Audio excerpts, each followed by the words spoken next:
মমতা বন্দ্যোপাধ্যায় সরকারের বিরুদ্ধে ফের একবার বড় জয় ছিনিয়ে নিল ভারতীয় সেনা।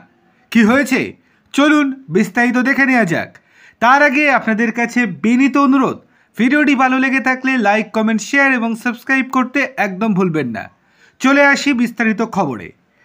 গতকাল আমরা আপনাদেরকে দেখিয়েছিলাম যে তিনজন সেনা আধিকারিকের বিরুদ্ধে কলকাতা পুলিশ মামলা দায়ের করেছিল, তার বিরুদ্ধে কলকাতা হাইকোর্টে স্কোয়াশ কেস করে জয় ছিনিয়ে নিয়েছিল ভারতীয় সেনারা।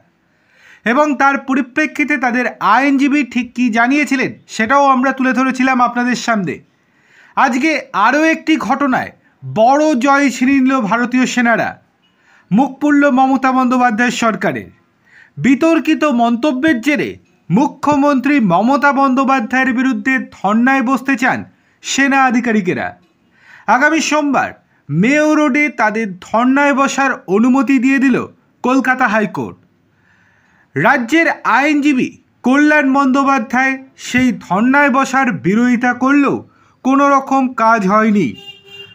উচ্চ আদালতের বিচারপতি তীর্থঙ্কর ঘোষের কাছে ফের আবেদন জানায় সেনা। আবেদনকারী প্রাক্তন সেনা আধিকারিকদের ধর্নায় বসার অনুমতি দেওয়া হয়েছে।